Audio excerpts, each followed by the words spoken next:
చిన్నప్పుడు సండే ఎప్పుడొస్తుందా అని వెయిట్ చేసేవాళ్ళం. ఎందుకంటే ఆ రోజు చికెన్ ఉంటుంది. చికెన్‌తో పాటు బిర్యానీ ఉంటే అబ్బా!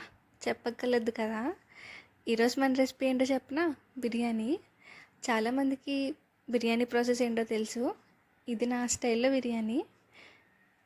ముందుగా కొద్దిగా ఆయిల్ వేసి, బిర్యానీ మసాలాలన్నీ వేసి, అవి కొంచెం వేగిన తర్వాత ఉల్లిపాయ, పచ్చిమిర్చి, టమాటా, కరివేపాకు వీటన్నిటిని వేసి కొంచెం సేపు వేగనివ్వండి. ఇవి బాగా వేగిన తర్వాత ఫ్రెష్గా ఆడిపెట్టుకున్న అల్లం వెల్లుల్లి పేస్ట్ని కూడా వేసి అల్లం పచ్చివాసన పోయేంత వరకు బాగా ఫ్రై అవనివ్వండి. అల్లం వేపుతుంటే స్మెల్ భలే వస్తుంది కదా. అల్లం కూడా బాగా వేగిపోయిన తర్వాత కొద్దిగా ధనియాల పొడి, కొంచెం కారం వేసి ఒకసారి కలపండి. ఇలా కలిపిన తర్వాత కొద్దిగా పెరుగు తీసుకుని ఇందులోకి యాడ్ చేసేయండి. పెరుగు యాడ్ చేసే వీడియో తీయలేదు, మర్చిపోయాను. యాడ్ చేసిన తర్వాత ఇది కొంచెం దగ్గర అయిపోయిన తర్వాత వాటర్ అనేది యాడ్ చేసుకోవాలి. ఒక గ్లాస్ బియ్యానికి 2 గ్లాసులు వాటర్ అయితే పడుతుందండి. నేనైతే 2 గ్లాసులు బియ్యం అయితే తీసుకున్నాను, అందుకని 4 గ్లాసులు వాటర్ అయితే యాడ్ చేసుకుంటున్నాను. వాటర్లో లెమన్ని పిండుకున్నా కూడా టేస్ట్ అనేది బిర్యానీ బాగుంటుంది.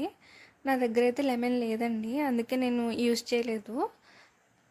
ఉన్నవాళ్ళు ట్రై చేయండి ఒకసారి, టేస్ట్ బాగుంటుంది. ఇలా వాటర్ అనేది వేసేసిన తర్వాత మన టేస్ట్కి సరిపడా సాల్ట్ని అందులోకి యాడ్ చేసుకోవాలి.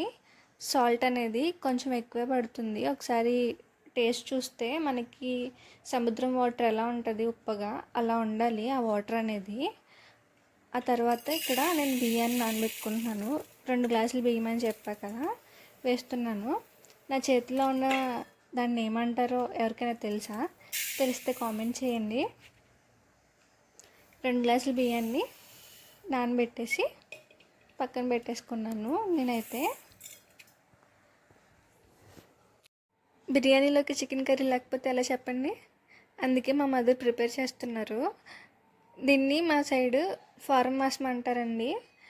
ఫారం మాసం స్పెషాలిటీ ఏంటంటే ఇందులో చిన్న చిన్న కోడిగుడ్లు, గుడ్ల చేరు ఉంటుంది. ఈ చిన్న చిన్న కోడిగుడ్లు టేస్ట్ చాలా బాగుంటుందండి. నార్మల్గా బ్రాయిలర్ మాసం అయితే ఫాస్ట్గా ఉడికిపోద్ది కదా, ఇది అలా కాదు, కొంచెం ఎక్కువ టైం పడుతుంది దాంతో కంపేర్ చేస్తే. మనం పెట్టుకున్న ఎసరైతే మరిగిపోయిందండి బిర్యానీకి. ఇలా బాగా మరిగిపోయిన తర్వాత మనం నానబెట్టుకున్న బియ్యాన్ని ఒకసారి కడిగేసి ఇందులోకి వేసేసుకోండి. ఒక 10 నిమిషాలు హై ఫ్లేమ్ మీద, ఆ తర్వాత కొంచెం దగ్గర అయిన తర్వాత సిమ్లో పెట్టుకొని కొంచెం సేపు బాగా మగ్గనివ్వండి. బిర్యానీ అనేది బాగుంటుంది, రెడీ అయిపోయినట్టే ఇంకా.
ఇదైతే గుడ్డాకరాయ పులుసు, మా అమ్మ ఫేవరెట్ అన్నమాట.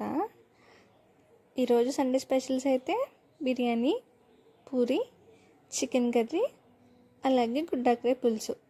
మీ ఇంట్లో స్పెషల్స్ ఏంటి కామెంట్ చేయండి. అలాగే ఈ వీడియో నచ్చితే లైక్ చేసి మన ఛానల్ని సబ్స్క్రైబ్ చేసుకోండి.